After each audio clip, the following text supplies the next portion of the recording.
Welcome to the Dice Tower Daily Chat. Today I'm the host, Roy Canday, and with me I have the man, the myth, the legend. Some would say mythic himself, Sam Healey. What's going on, Sam Healey? Who are you talking about?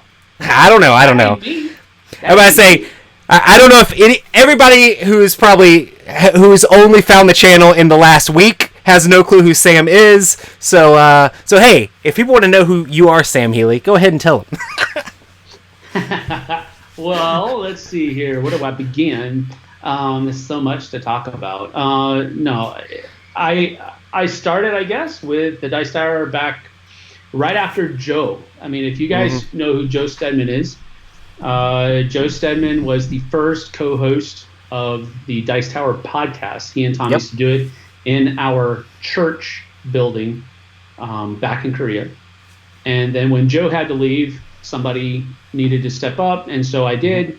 And from, I think it was like episode 50-ish on up to about episode 150-ish, in that area, about 100 episodes, I was a co-host of the Dice Tower. And then after that, that's when Eric took over. And then about 4 years ago, I guess, at this point, I think it was 4 years ago now, I went full time with the Dice Tower, and I had been doing, top tens and stuff like that before then, but after that, and then just this January, I had to, December actually, about halfway through December, I had to leave Homestead. I relocated to Wenatchee, Washington, and on January 1st was my first official day. And I'm now their U.S. Community Director. That's the nice little flashy title, but it's basically just I do what they tell me to do and fill in the gaps here and there. So, yeah. That's me. Hype!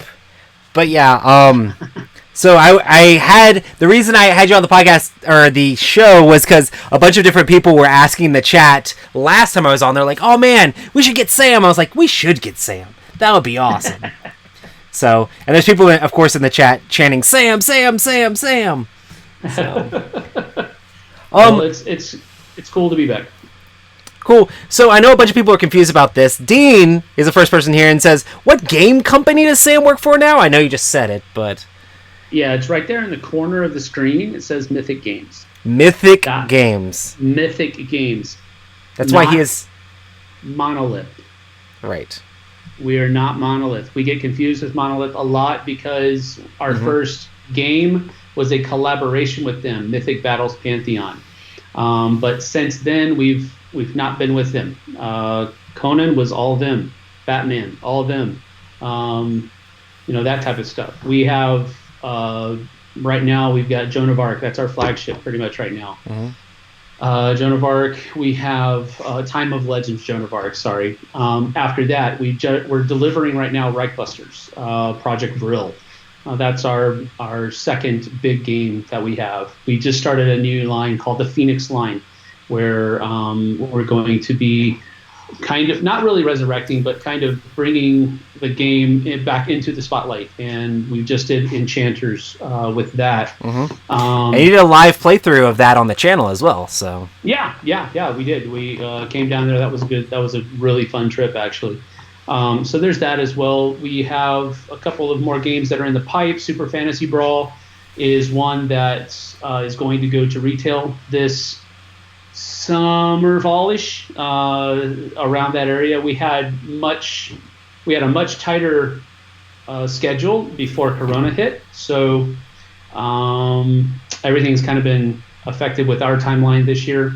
We have some cool things that are in the pipe. Solomon Kane has been a long time coming, and we're entering the final stages of proofreading and all that kind of stuff as well. So sweet. We're about to go to print with that one after Super Fantasy Brawl is done, and Super Fantasy Brawl is at the factory right now. So we're having a good time.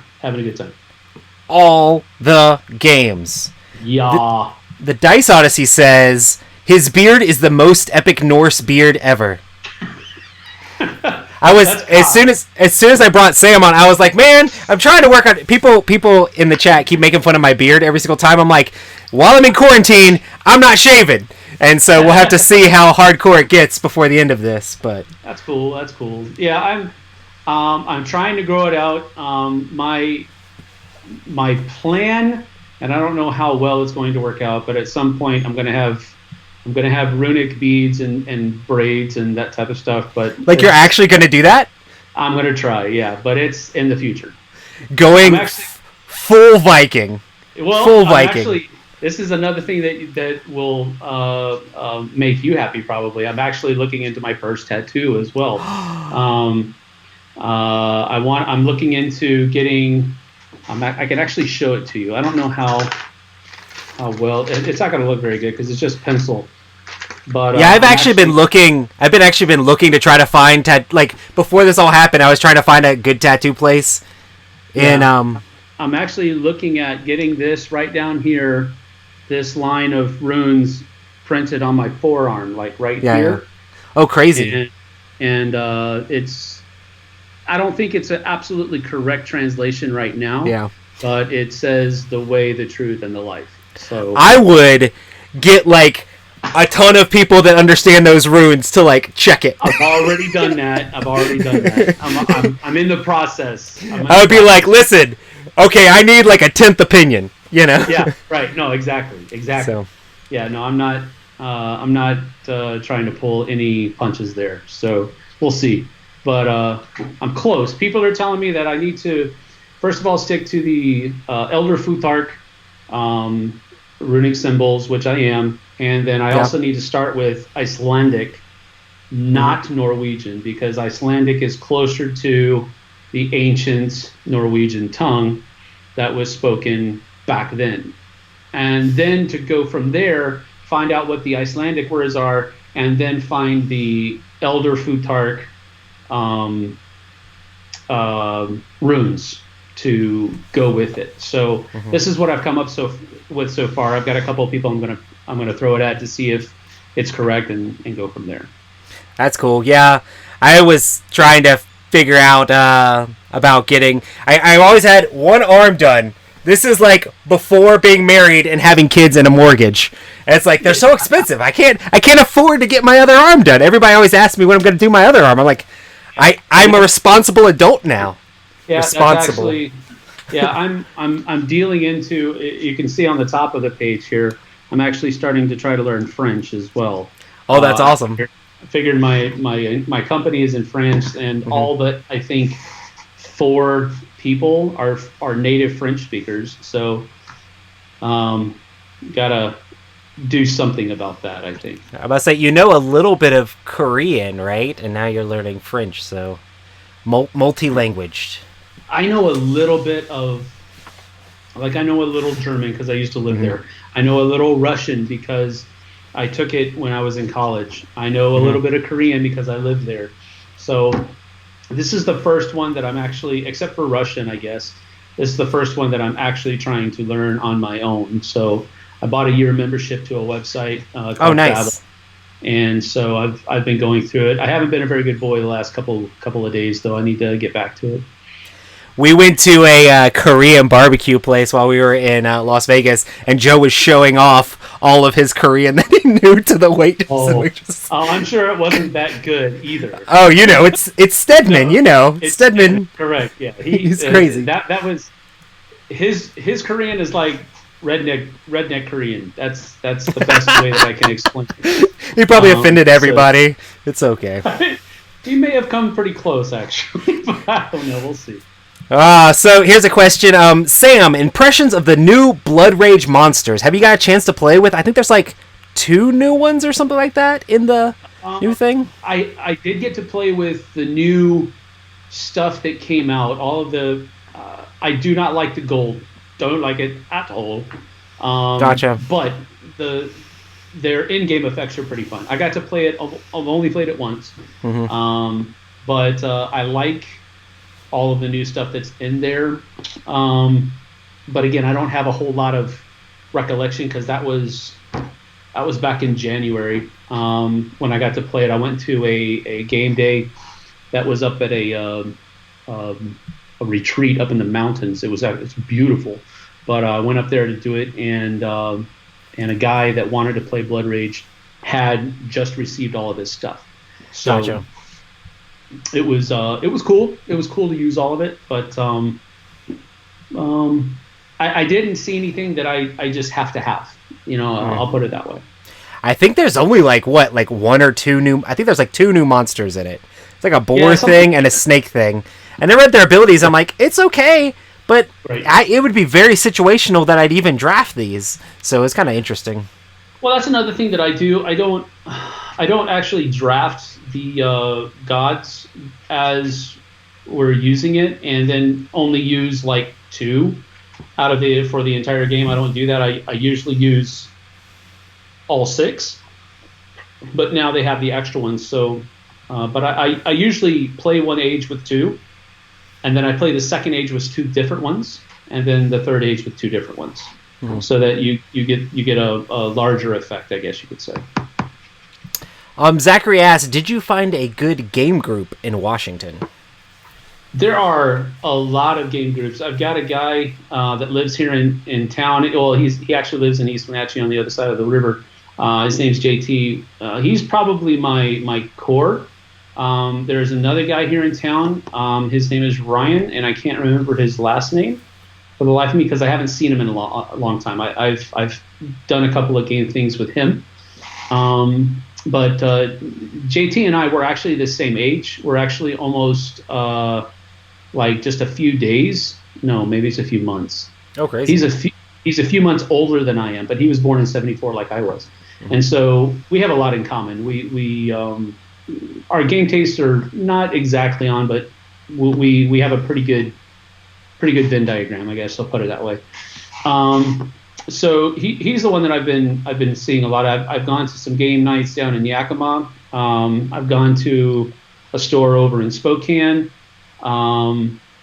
B-Side Games. Mike Rasmussen is the owner of B-Side Games. He's a great guy. He's got a small 1,000 square foot store, but he's a great guy, and he does a really good job running his store. And so I've been over to his store once, and I'm planning on returning as well.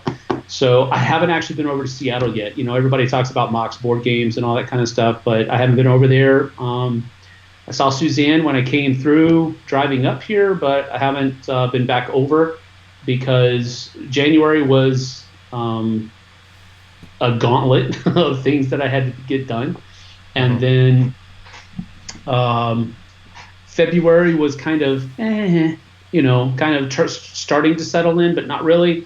And then March hit, and the proverbial feces hit the fan, if you know what I mean. Yeah. So yeah. People are asking me what happened to my backdrop. Normally I have a green screen behind me that has like little dice animals, but I'm in my editing closet. I've been editing stuff in the closet because my kids during the day, they have school in like our bedroom and our living room going at the same time. And the house is quite busy, so I was like, I'm just gonna. I need to get editing stuff like first thing in the morning, so I'm just gonna do it in here. So hopefully it's not too bad. Cool. And I get to be beside Twilight Imperium, so it's okay. Why else? I know. I'm so sad. I normally try to play a game of Twilight Imperium in my like birthday month, and I know last time we tried to do it last year, and it like fell apart miserably. But like, who knows? I don't know that I'm even gonna be able to get my Twilight Imperium together. I haven't even really tried, so yeah. Maybe Tabletop Simulator. There's always Tabletop Simulator. Yeah, I don't know. It's so hard to use sometimes. Oh, Tabletop Simulator compared to Tabletopia, and I don't know how opinionated I can be on this, but I've used both of them in the last week, and Tabletopia is so much easier to use. Oh yeah, so much easier. So that's how we're doing a lot of play tests of prototypes and stuff like that right now. Is me getting up at 9 o'clock in the morning, and I'm playing with people in Poland and France and England, and we just did a prototype the other day of I can't really talk about it but there were three of us here on the West Coast, and then goodness, two in England, one in France, and the other one was in Poland. So it's a cool time. It's great that technology is like this, and it's giving us the ability to still connect and still get stuff done like this. But it's crazy. It's really cool though. So is it hard for you to like meet up with these guys? Like the fact that you're on opposite sides of the world, like do the meetings have to happen at crazy times most of the time?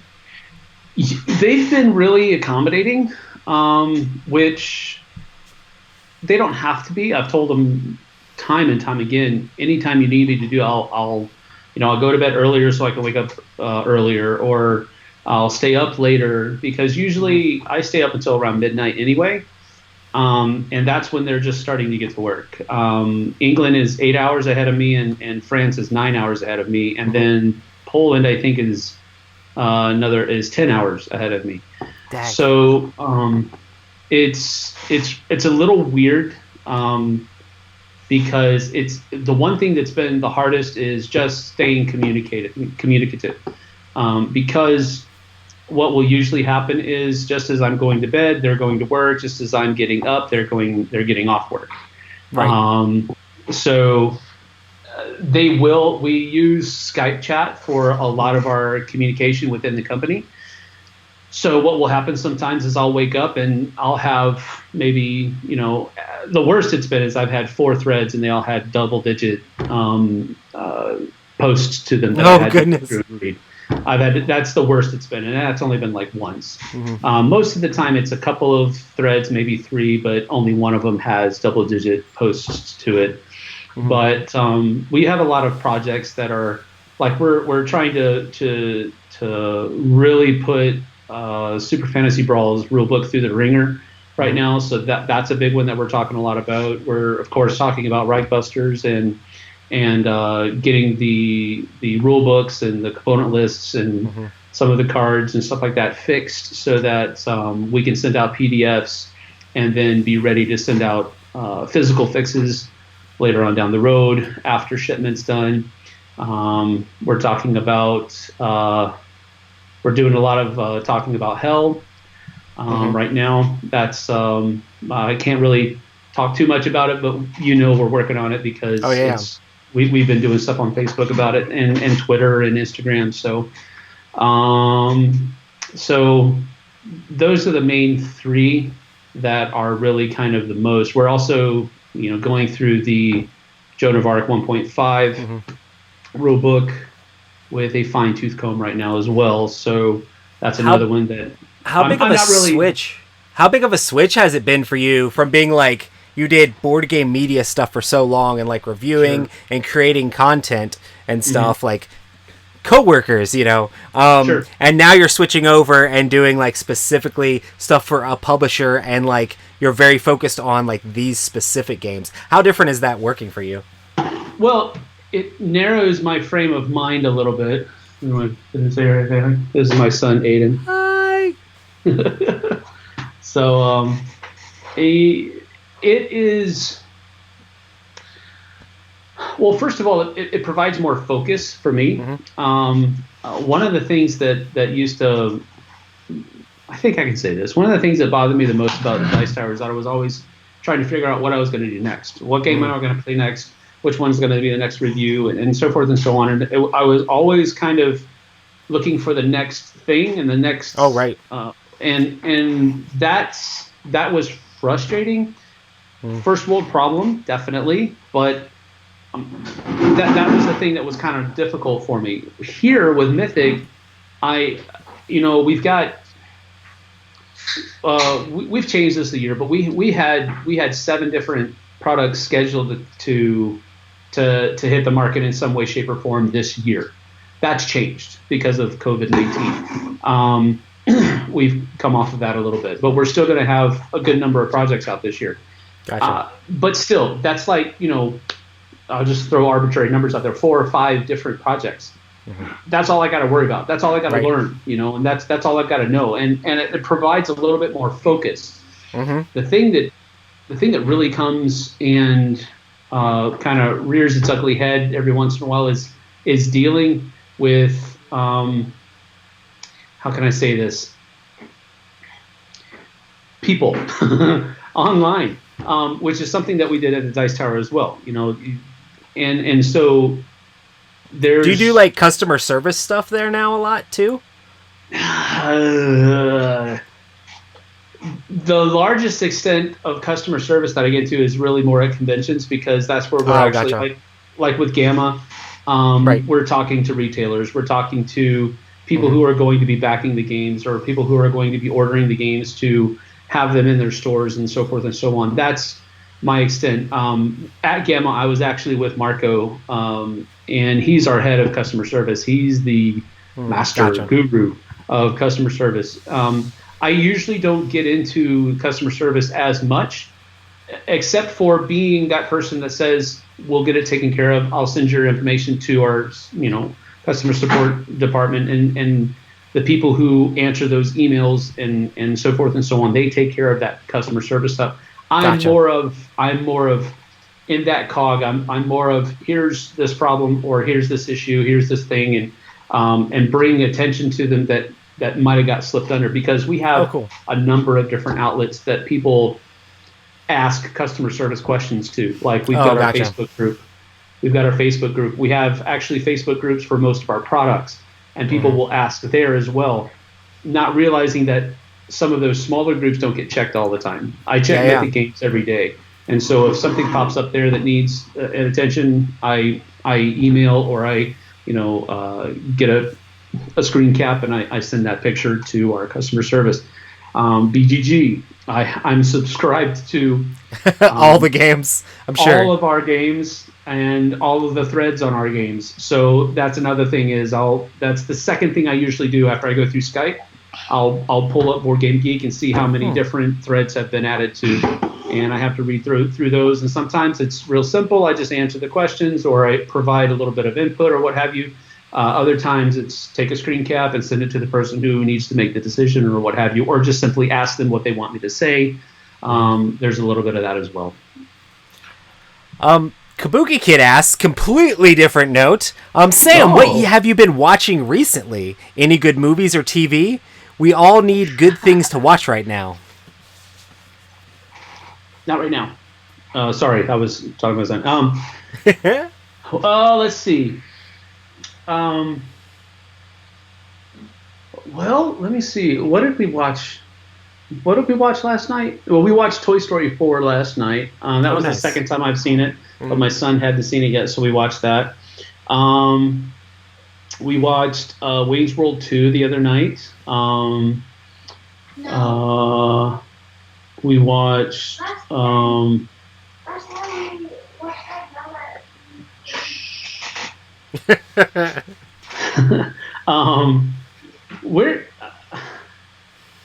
I'm all caught up on Vikings, so nice. There. I'm watching. Do I need to? I'll go ahead and say it, because it's involved a lot of fast forwarding for me personally.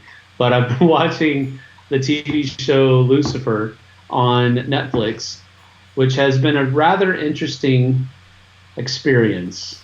Is it creepy? No, it's not. It's actually a cop show. That's what it is. Gotcha. It's a cop show, and the main character, who is Lucifer Morningstar, who is supposed to be the devil, who El Diablo, who left hell because he was tired of being there to be a cop, and he's a what do you call it? He's not an informant, but an advisor. And his female lead is the police officer detective. And so they work together solving crimes and catching the bad guys. That's an interesting premise. It's been strange. I'll just put it that way. But I'm in the second season right now, and I cannot and I will not say that it's for everybody. Definitely not for everybody. But I don't know. We'll see. Ah. How does Sam feel about cooperative games? Asked Nathan. Nathan, I really like cooperative games. I really, really like cooperative games. They are probably my favorite genre of games as a whole. Because there are a lot of conflict games that I just don't like. There's a lot of competitive games that I just don't like. But more often than not, cooperative games are more enjoyable as a whole. Because there's just something about that dynamic of everybody at the table working together to try to beat the game's AI or achieve the goal or whatever it might be. It just presents a really cool feeling of camaraderie to it. So cooperative games are probably my most favorite genre of all. I think cooperative games are what got me into the hobby, because I had played D&D and a lot of other competitive games, but playing something cooperative where you're actually working together as a team against the game was just game-changing for me, literally. Sure. I know I was like, board games can do this? What? Right. I mean, that was many years ago, but it was still crazy back in the day. So I enjoy how accessible they are for people and how you can work together as a team to make things happen. Yeah. I actually played my first D&D session since we played with Justin at the Dice Tower. What class and race is your character? Do I even have to ask? I don't think any of my partners in this team is on here, so I can tell you what we did was we're playing. I know right now we're in Baldur's Gate, so I don't know. We're playing regular Dungeons and Dragons, but my character is a Dragonborn paladin. Gotcha. But in D&D, Dragonborn, you actually look like a dragon. You have the head of a lizard, right. And you have wings and all this other kind of stuff. So, but I'm a human. But I come from this land called Tamriel, and I'm from Winterfell in Winterhold, and so I'm actually a Skyrim Dragonborn character, and I'm a paladin. So my paladin spells are going to be voice activated instead of having. Are you supposed to throw dying bad guys across the board? Not yet. I'm just level 1. We have to work up to that. But yes, at some point, yes, that's going to happen. That's awesome. I have all this like D&D books and D&D things, and I'm like, man, I can't wait until my kids are old enough to like start messing around and play with it. Because I remember when my dad taught me how to play Gamma World or whatever, it was such a big deal to me, and I'm like, I want to make sure they're like ready, and will actually be interested. I want to wait until the right moment, but we'll see if that ever happens. Sure, yeah. So many questions. Hit them up. Benjamin says, the Dice Steeple's back! Sam, I hope it becomes a regular thing. No, yeah, that is definitely going to be the Dice Odyssey, who's in the chat, I believe, Koss. He is my new co-host, and so I was just telling him yesterday that we needed to get back together and start planning our next episode. So yeah, it's really cool. We're going to be able to get it to where we do at least one a month. I think we can both work around that kind of schedule, but we're also looking at possibly doing videos like you and I are doing right now, and making them live instead of doing recorded and putting them up like that. Oh, cool. We've talked about possibly doing 2 a month instead of just 1. So it just depends on how many people we can get lined up. This next episode that we're talking about doing is probably just going to be us again.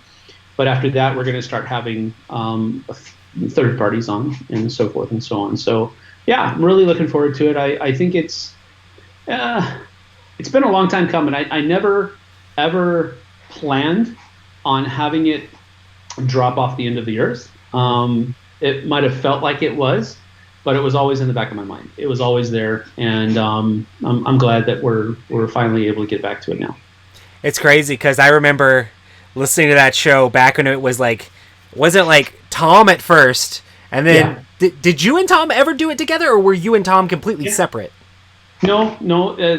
There were I cannot remember his name, but Tom did it by himself. And then for I know he had a lot of guests and people, stuff like that. yeah, exactly. And then there was a time where it was him and another. He lives in Texas. I can't remember his name. I'm just brain farting. I apologize.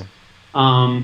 But it was him and Tom for a while, and then it was the three of us, me, him, and Tom for a while. And then he dropped out, and then it was just me and Tom for like, I don't know, like maybe 1 or 2 episodes. And then after that, Dan and I started doing it, and that's where we kind of hit the ground running. And then all that stuff happened. So I don't want to rehash all of that right now. You can watch the. Yeah, check out the podcast if you want more. Listen to the podcast, and you'll get a kind of an idea of what's going on. Okay, Kabuki Kid asks, when not board gaming, have you been playing any good video games recently? Well, I was just telling my son not to play Fortnite because of our Wi-Fi right now, but and he's giving me the stink eye right now. But so we've been playing Fortnite, played a little bit of Apex, stuff like that. Not a whole lot of I've actually had the thought come into my head. Yeah, I should take another run at Skyrim because I really enjoyed Skyrim, but I haven't done it yet. But I think Tom's been playing through it again a bunch, so actually on the Switch. And I think he said he got a computer so he could specifically play Skyrim with mods.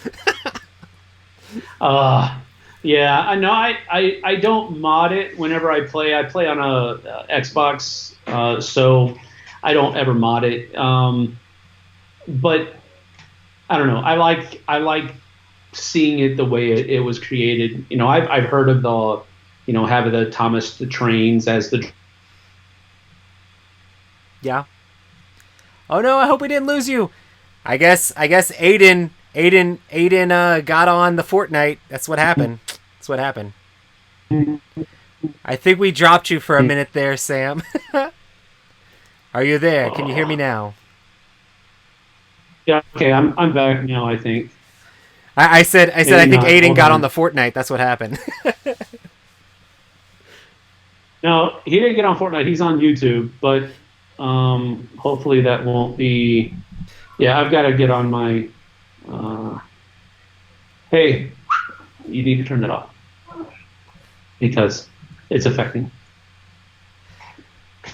Yeah, I've dealt with that battle too. It's so hard because we have live things at the same time as like both my kids doing Zoom things and doing their schoolwork. Right. It's like, oh my goodness. And bandwidth in general right now is so slammed. It's sometimes hard. So hey, bear with us as we do these things. The internet everywhere is hard. I apologize. Yeah. Nathan asks, what is your favorite single miniature?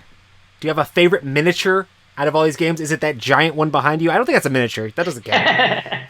It's a hugeature. I mean, it's really cool. You brought it up, so I'm gonna talk. I honestly I can't believe you haven't painted that. I would, if I owned one of those, I would have to paint it. Oh. So this is not my favorite miniature, but it is a glorious miniature. Have you played the scenario with it? No, I haven't. Shut up. Stop putting me on the spot. It is a glorious miniature. And we can call it a miniature because this is not the right size of a dragon. Okay. I mean, it could be the right size of a baby dragon. No, it's not. Baby dragons are even bigger than this. What's wrong with you? I guess you're right. We're talking about dragons like they actually exist right now. That's kind of weird. But anyway, you don't know that they don't exist. It's fine. Well, no, I think I don't know. That's a discussion for another time, I guess. But yeah.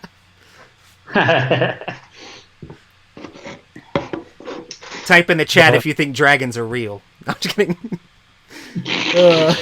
Anyway. Hashtag dragons are real. Tweet it out, y'all. Tweet it out, y'all. Oh, man. Let's see here. They're talking about all sorts of different things. Half of it's talking, which makes it interesting to try to find, the next good question. And now people are talking about Toy Story 4, so I'm obviously super far behind. I can start going up from the bottom. Now that you're on the other side, what top 10 do you think the Dice Tower should do next? From the outside. From the outside.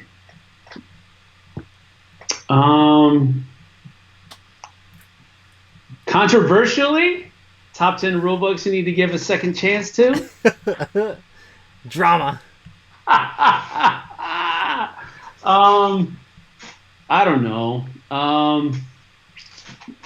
Honestly, I don't think along that lines anymore. I know that's kind of strange. That's part of the paradigm shift that I've gone through. Oh, for I don't sure. think in terms of top 10s anymore. I don't think of that kind of stuff. I'm more like top 10 responses to say to people.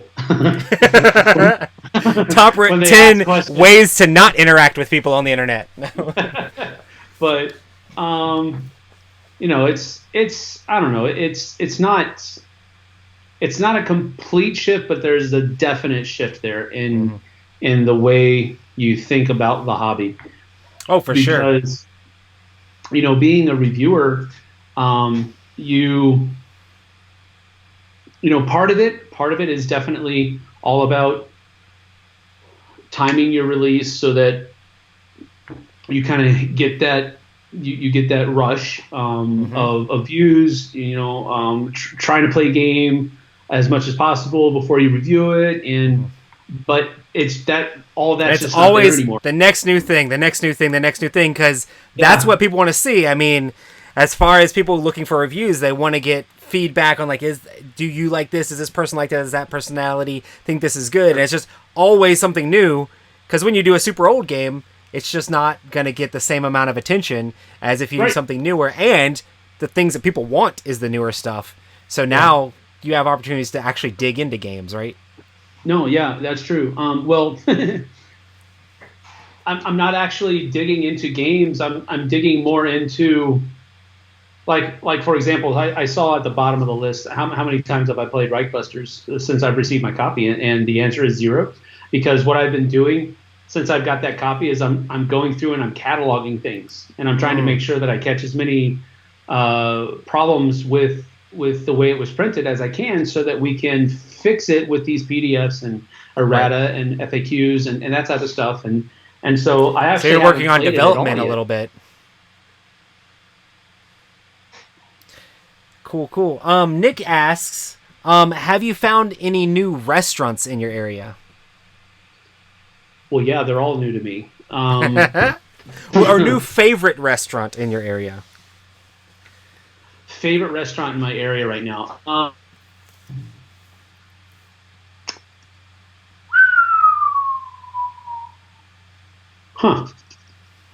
don't know that I have a favorite absolute restaurant in my town. I love Mexican food, and there's one called Ay Caramba, Tres Amigos, and it is amazing Mexican food. That's awesome.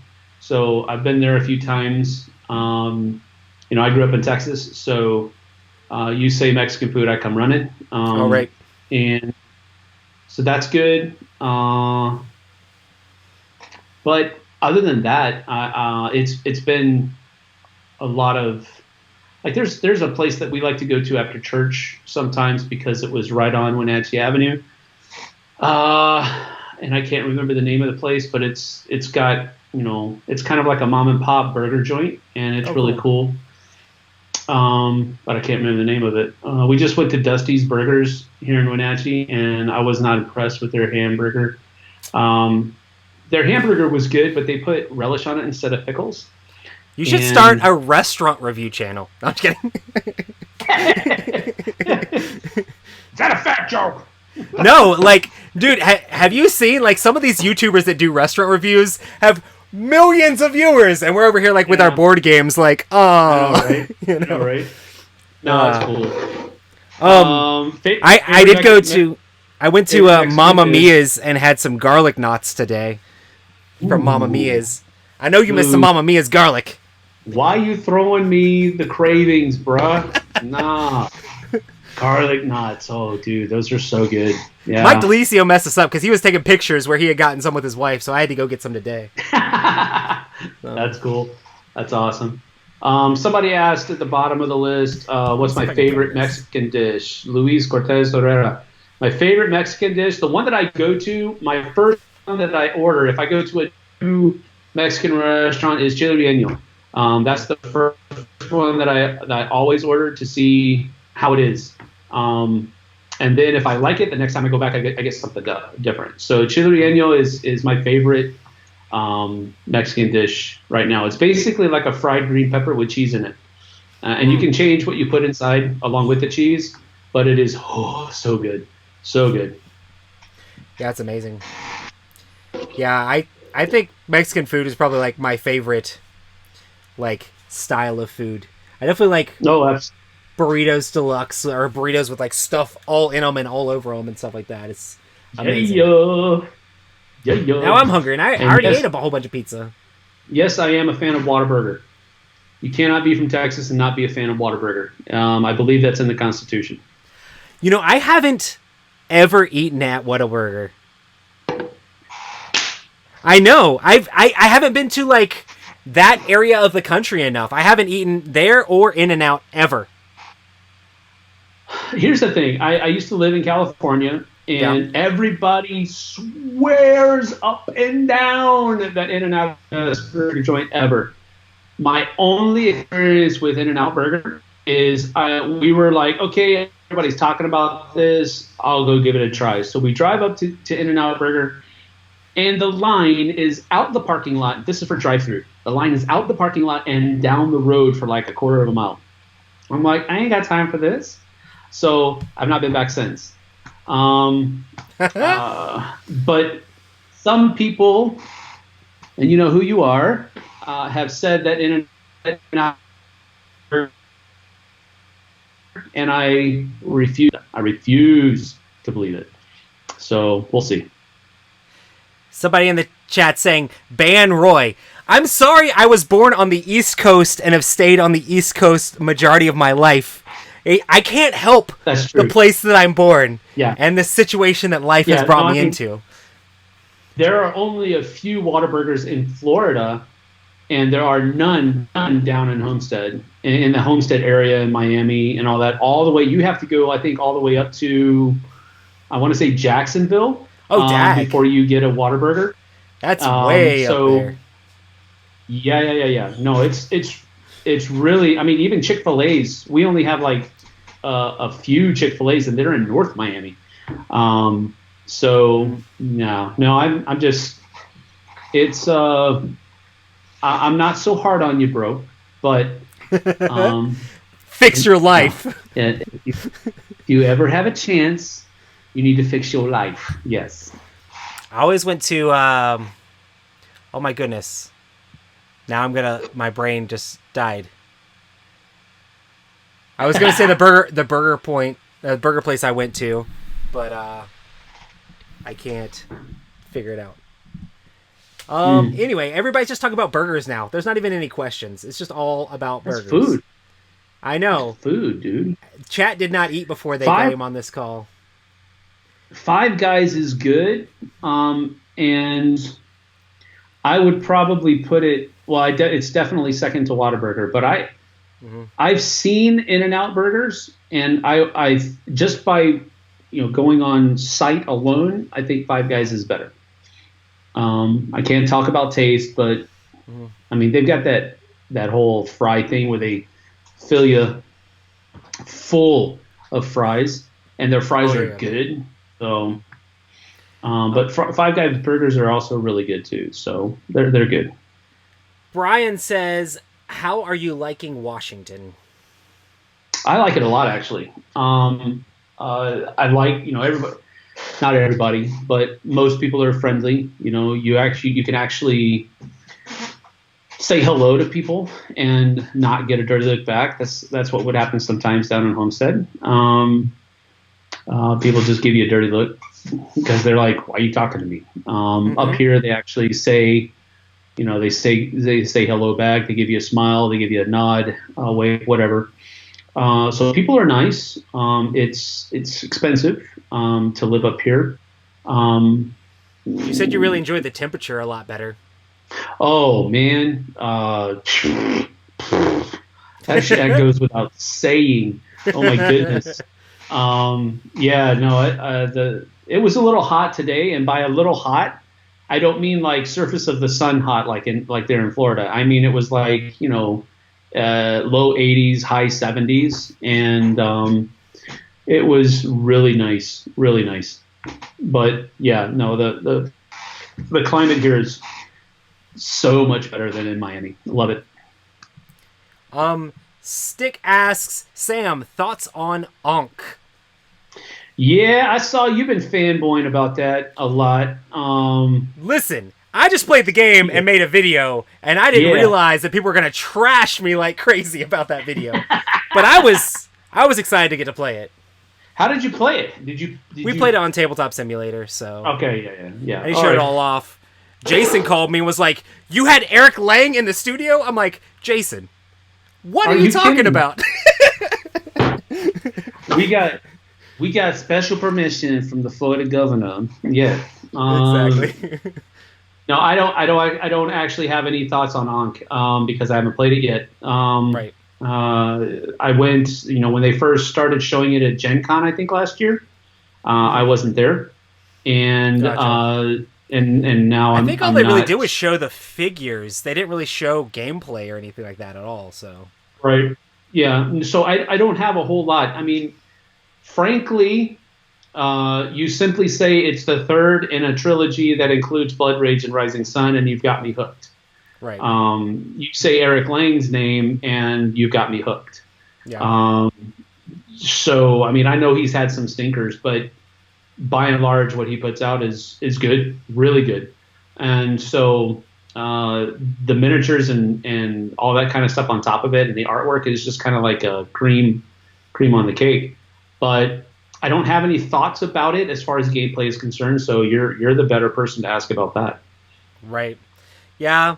I really enjoyed it. I'm just a big fan of area control games in general, and it's crazy to me how he's made all three of these games, but they don't feel the same. Like, this feels just as different as Rising Sun for Blood Rage. It also feels completely different than those other two games. It's just crazy how he's taken the mechanics of area control and monsters and gods and made three completely different games, It's pretty interesting. Yeah, I mean, I'm glad that they're not saying the whole spiritual successor thing anymore. Yeah. They're more, this is just the third game in this, legendary or mythical trilogy that they have going. So I'm glad that they started doing that, because I remember when they started talking about Rising Sun first, they called it the spiritual successor to Blood Rage, and a lot of people read that as being it's the sequel to Blood Rage. Right. And so people were thinking Blood Rage, and then when it wasn't, they were like, ugh. And then they said, but it's still really good, and so it's good. So I think I want to try it just because it's an Eric Lang game. He's one of my favorite designers, if not my favorite designer. Yeah, we'll see.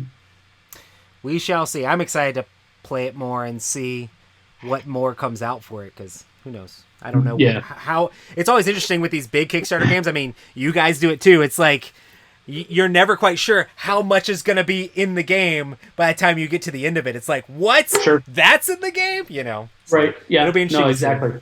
Exactly. Yeah. We've done something that's slightly different. Like, for example, with Steam Watchers, we didn't use stretch goals or anything like that. We just started doing daily. I mean, we only ran a 10-day campaign anyway, and the late pledge is up right now.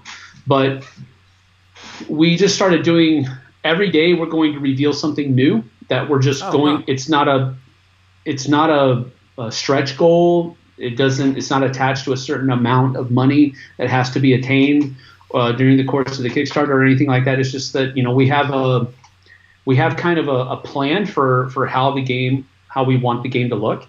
And so we just roll those out one day at a time. And I like it a lot better than stretch goals because it doesn't have that pressure behind it to spend more money, spend more money, spend more money, spend more money. It's more, look, this is our vision for the game, and so here you go. This is what you're going to be getting. And I like that a lot better. I always wonder, like, since I'm on the reviewer, content creator side of this, I always am sitting there wondering, like, what does it look like? Like, how does the process work for these gigantic companies that have these gigantic Kickstarters, like, and they have those stretch goals all lined up and then add-ons on lined up? Like, do they plot the course? Do they have all the graphics? Because I also do graphic design, and I see all the graphics that pop up. I'm like, do they have all the graphics pre-made? Do they make them as things go along? Are they like, okay, now, push this out now, you know? It's like they're trying to time everything, and they're trying to, like, with CMON especially, it feels like they're like, put throttle on, then pull throttle back, and put throttle on. It always feels like that a little bit. Maybe it's completely not, and maybe that's just the way they've engineered their stuff. But it's always like, I wonder how those conversations go behind the scenes with that sort of stuff.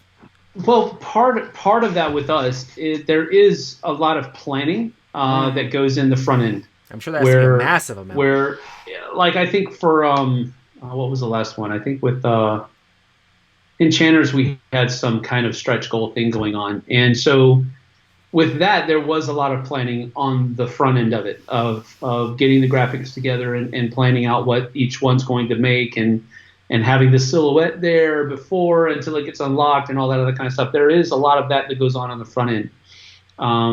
But I think that's only up to a point. I mean, I don't know. I've never worked with Command, but I would imagine that they have it planned up to a certain amount if they're doing stretch goals. At that point, they have to start coming up with stuff kind of hand and foot, I guess. But with us, since we're not really doing stretch goals, most of that graphic work, most of that artistic work is on the front end because we're planning on doing it anyway. We're going...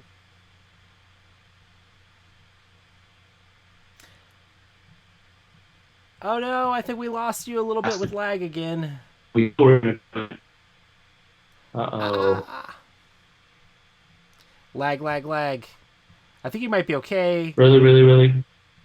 I think it's a little bit better now. Back. Okay. But, so I would say that with our company, again, I don't know a whole lot. You know, I'm not privy to all of those conversations, but I do catch the fringes of many of them. And most of that work is done, at least as far as I can tell, on the front end before you even start the Kickstarter. It's queued up and ready to go. So Vanessa says, "I miss Sam's accents." Sam, when's the French? When is the French accent coming? When are you going to be unveiling your French accent? You're going to be stuck in French for the rest of your life. No. Yeah. See.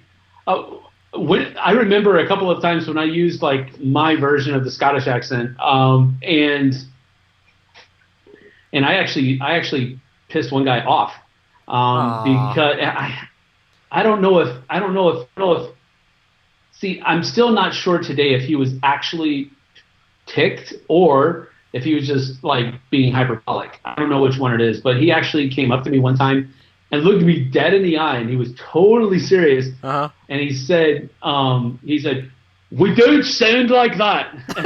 Like, yeah, you kind of do, but all right, go ahead.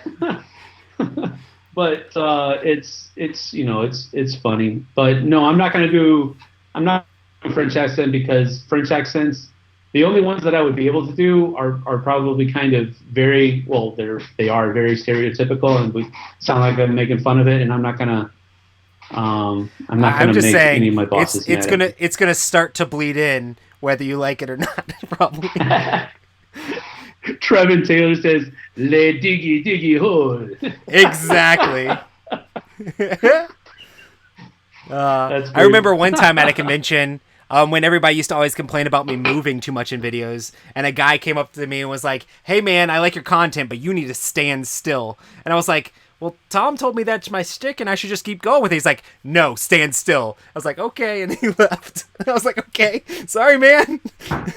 It's kind of interesting Awesome. how much of an effect your content can make on people. Right. Yeah. Oh, let's see. Da-da-da-da-da. Now everybody's talking about Honk. Okay, let's see. Hey, here we go. Sam, have you got to play any of the old favorites since the move that you would not have had time to play before?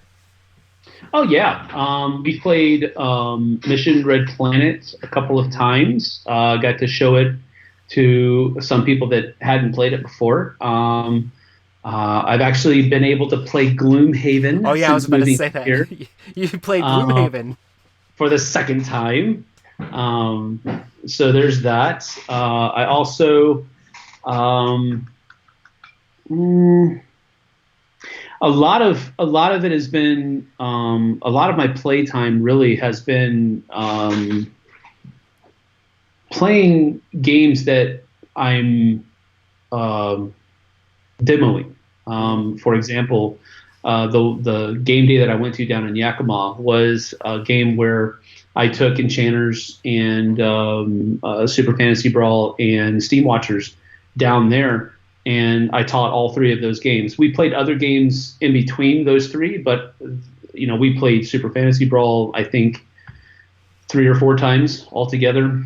We played Steam Watchers once, we played Enchanters once, and then we played a couple other games as well. So it's been doing stuff like that. The one that I went to that was up in the lodge, we played Blood Rage. We also played Rurik, Dawn of Kiev. We played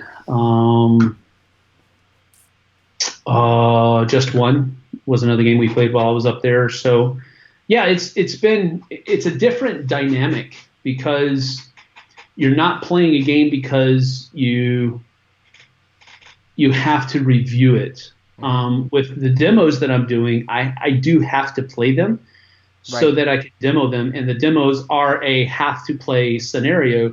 Right. But I'm not playing it in order to. I'm sure you analyze the game differently too, right? Well, yeah, because you're going to be like, okay, instead of being like, how's this game gonna? How do I like this game? How's this game? How can I dissect this game? You're going to be looking at the game like, okay, here's the game. How do I best present this game? How do I best teach this game and show other people the joys of this game? Which makes it is a completely different approach. And I always had fun doing demos I did demos for Gray Fox back in the day. I've done demos for Plaid Hat. I did demos for Asmodee and Unlocked and stuff like that. So I've done a bunch of different demos, and it's always like a very interesting thing to like master the technique of demoing a game and showing it to somebody. Yeah. Here's the thing. When you're playing a game to try to review it, you as you said, you're just taking a completely different avenue with it, and that is a lot different than what I'm doing now. Mm-hmm.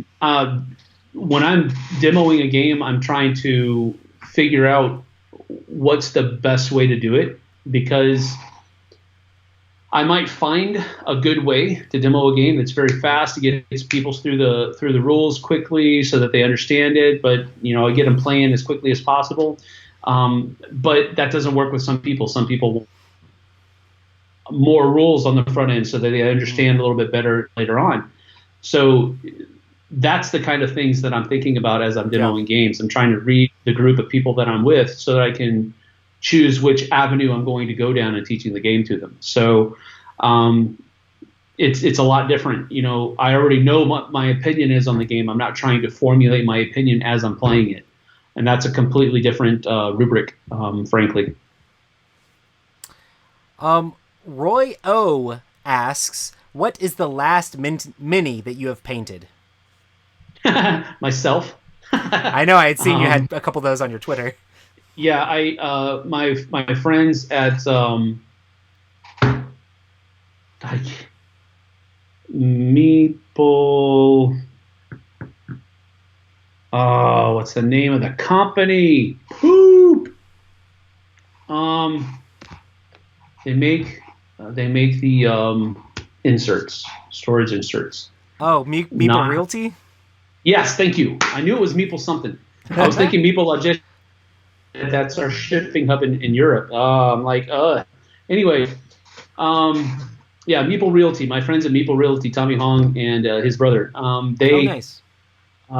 They gave me.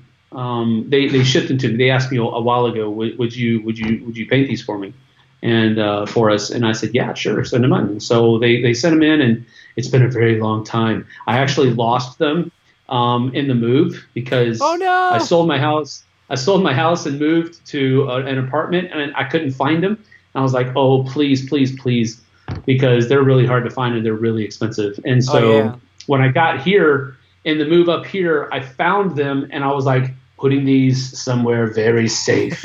And so when things kind of slowed down here, I got them. They're great guys. Big, great stuff too. Meeple Realty is really good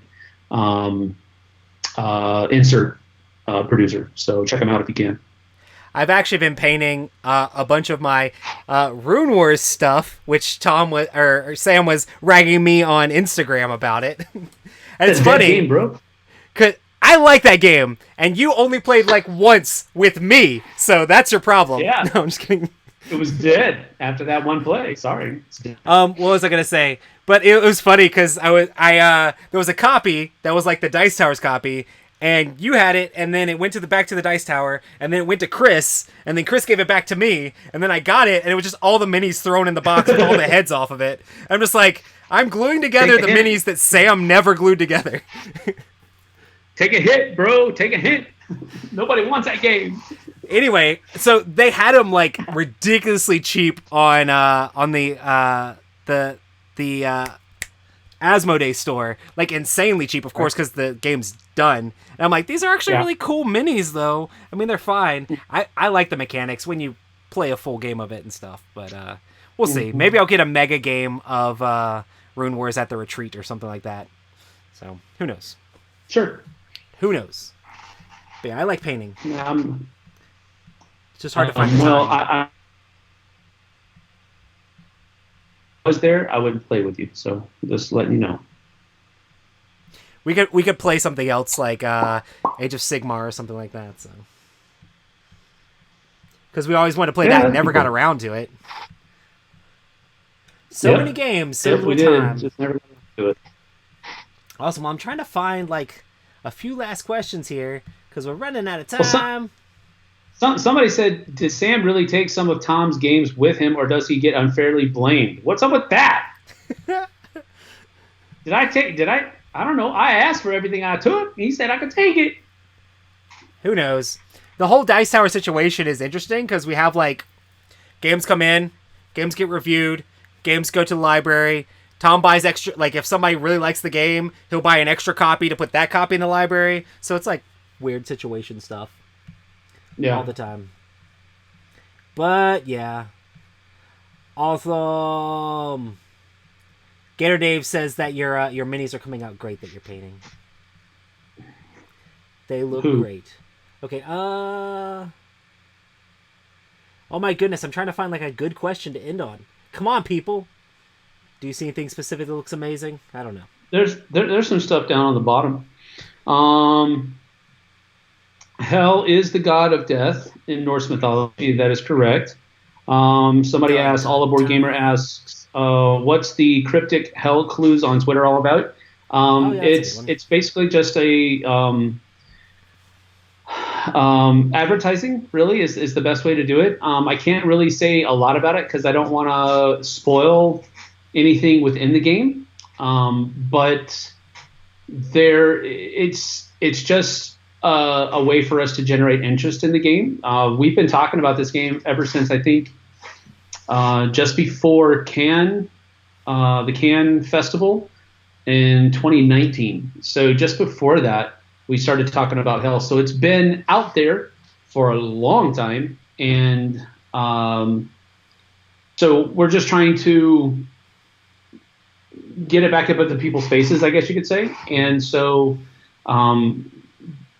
the idea behind these cryptic messages is to set the tone of the game and to set the kind of the feeling that it's going to be. It seems so interesting because it's like storytelling like Vikings, but then also like horror as well. Yes, that's the thing. That's the thing about this. Strange.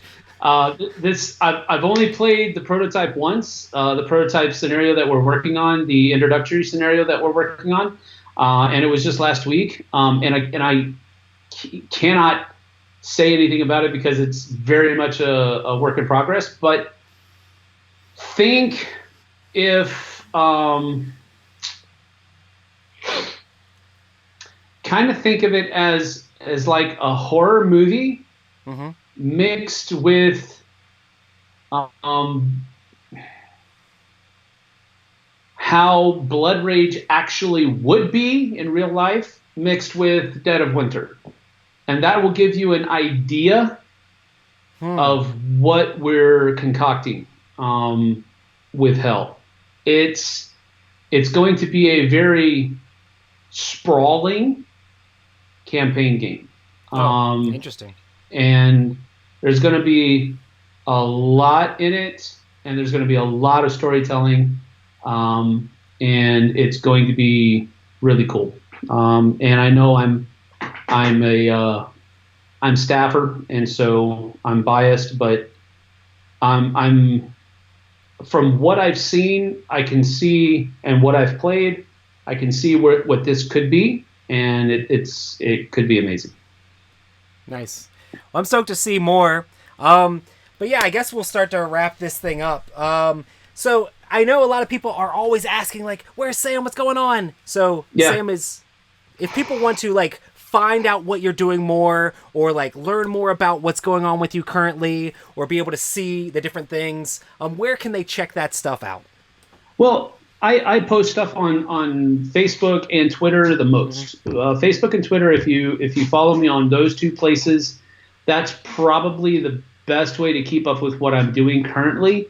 I do not get, completely personal or anything like that with Facebook or Twitter. It's usually very much not exactly impersonal, but I don't dig into the details. I'll put it that way. I also post some stuff on Instagram, but it's not a whole lot of board game related stuff. It's more just stuff that I'm going through. I'm making every week. I make a newscast video for Mythic, so that goes up on our Mythic Games YouTube page, and I'm starting to get things nailed down to where I'll be able to make my own live streams and stuff like that here in my studio that's in my basement. So I'll probably start in the near future putting more videos up on our Mythic Games page as well. Mainly what I'm doing right now is I'm doing a whole lot of answering questions and stuff like that, social media type work, keeping up with everything on Board Game Geek, those kinds of things. But and then I'm doing the newscast videos. We're doing play tests and stuff like that. Somebody asked earlier, what was the first game that I really kind of got my hands on a little bit as far as development and stuff like that was concerned. And I really haven't had any of that chance just yet. Yeah, I think people don't realize how far board games are out. Usually these companies are working on games they've been working on for 2 years, at least. That is correct. That is very correct. And even with Steam Watchers, I when I was in for my orientation week in January in Paris, we played Steam Watchers back then, and we spent about an afternoon playing it and then talking about it and so forth. Now, how much of what I said made it through whatever barriers are there, I don't know. But that's the first one, I guess you could say, that I really had some input on. Hell, even more so, and we're playtesting another game that I can't talk about, and I've had some input with that one as well later on this year. Keep your eyes peeled. Yep, pretty much.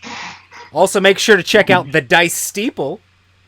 Yeah, Dice Steeple. We're probably going to be coming out with another episode here in the next couple of weeks. End of April, beginning of May, and we'll have an episode every month. After that. So yeah. Awesome. Well, thanks so much for coming on, Sam. Hopefully, I was so excited to hopefully be getting to see you here and there, but things have gotten mixed up. Hopefully, everybody's staying safe with your families, and we'll see everybody on the next one. Thanks, everybody. Right. Bye. See ya.